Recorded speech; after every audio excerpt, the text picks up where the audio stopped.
शाम को 4 बजे से लेकर 7 बजे के बीच में शंकर और पार्वती के भ्रमण का समय रहता है। मेरे देवाधिदेव महादेव और माता पार्वती के भ्रमण का समय, भगवान शंकर पार्वती घूमने को निकले। इसलिए हमारा सनातन धर्म कहता है शाम के समय पर माताओं को झाड़ू नहीं लगाना चाहिए, शाम के समय पर माताओं को चूड़ी बिछिया नहीं बदलना चाहिए, शाम के समय पर माताओं को मांग में सिंदूरा नहीं भरना चाहिए, शाम के समय पर माताओं को बाल नहीं बांधना चाहिए, शाम के समय पर माताओं को चौखट पर नहीं बैठना चाहिए। उसका कारण क्या है?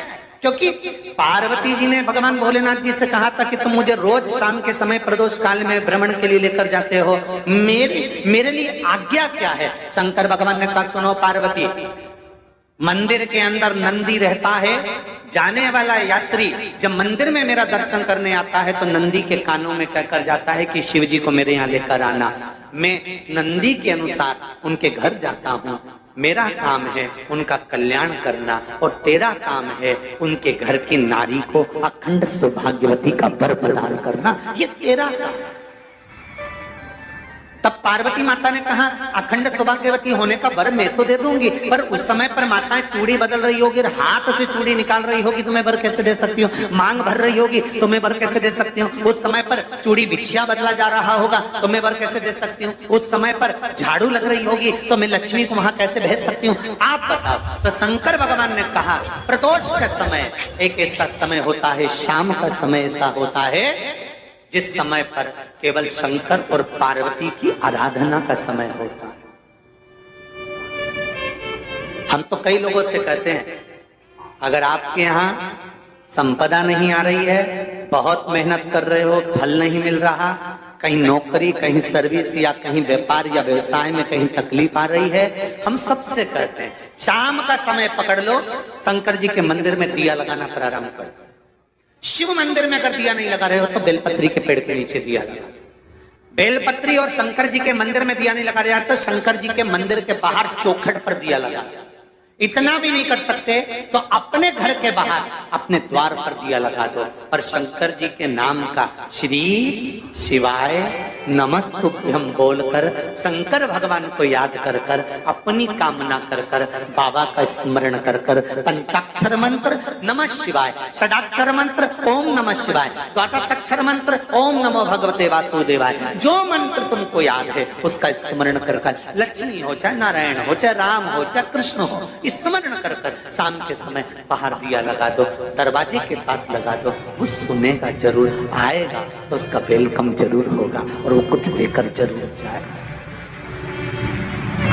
नियम तो बनाओ, उसकी चौखट पर जाकर कहना प्रारंभ।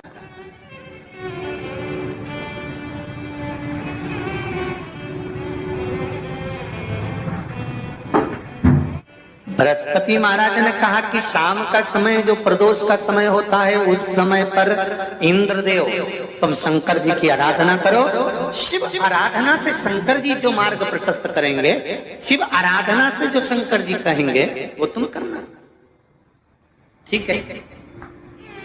आराधना करी बाबा भोलेनाथ जी।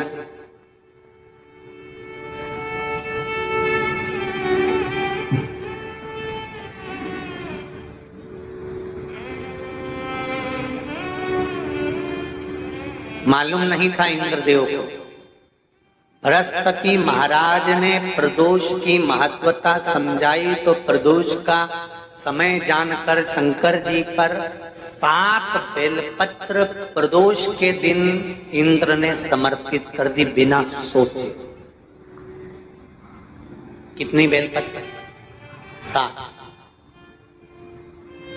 प्रदोष का व्रत करो चाहे ना करो, मंदिर में चढ़ी हुई बेलपत्र को उठा लो,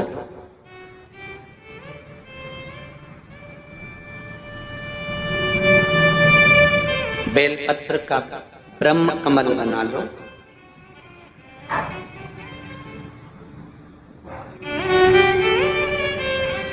ब्रह्म कमल का मतलब होता है डंडी बीच में रहे, आसपास पत्तियां रहे। 7 पत्ती का ब्रह्म कमल बनाकर, जैसे ये पत्तियां हैं एक जैसी रखी हुई हैं तो इसको फैला लिया 7 पत्ती को, आपस में फैलाकर ब्रह्म कमल बना लें। प्रदोष का व्रत करें ना करें, जरूरी नहीं है कि वृक्ष से ही पत्ती लेकर आओगे तो ही शंकर जी को चढ़ाओगे। शिव जी पे से चढ़ी हुई उठाकर धोकर ब्रह्म कमल बनाकर बाबा से विनय कर कर, हे प्रभु आज मैं इस काम के लिए जा रहा हूं, बाबा मेरा यह कार्य है, बोलकर श्री शिवाय नमस्तुभ्यम बोलकर शिवलिंग पर समर्पित कर दो। दिन भर के प्रदोष व्रत का फल बाबा एक बेलपत्री समर्पित करने पर भी प्रदान कर देता है। शिव प्रदोष व्रत कर रहे हो उससे बढ़कर कोई प्रसन्नता नहीं, पर नहीं कर रहे तो प्रदोष के दिन या 12 महीने शिवरात्रि आती है। कर्पूर गौरम करुणावतारम, आप स्वयं कपूर की भांति हैं महाराज। कपूर जानते हो? अरे बोलो तो चमके। आरती में कब जलाया जाता है? जब आरती पूरी हो जाती है। कपूर क्यों जलाया जाता है? बोलते जाओ। कपूर जलाना क्यों जरूरी है? आरती में, यज्ञ में, अनुष्ठान में कपूर की क्या महत्व? कौन है ये कपूर? कपूर शंकर भगवान को कहा कर्पूर गौरम करुणावतार। आप कपूर की तरह श्वेत है, पर कपूर की तरह आप हैं, क्योंकि कपूर है क्या?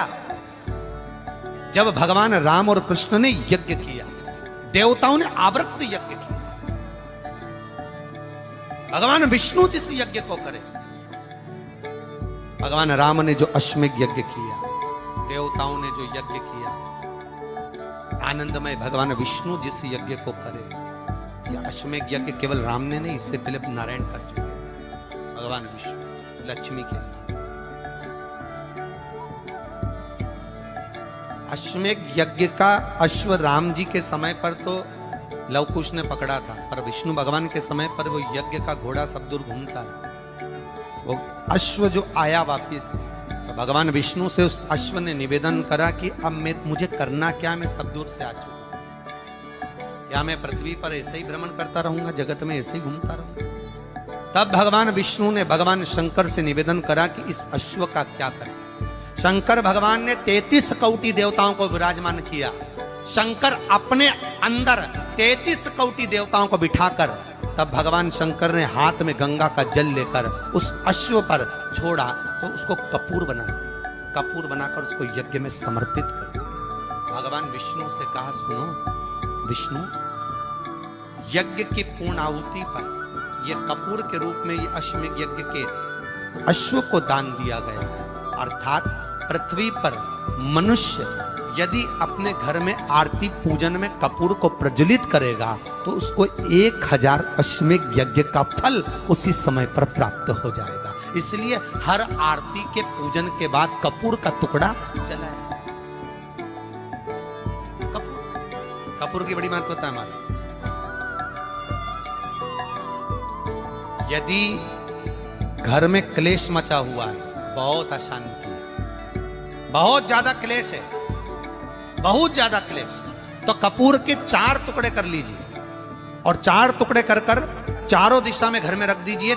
कितना भी झगड़ा चल रहा होगा, कितना भी क्लेश मचा होगा, शांति हो जाएगी अपने आप।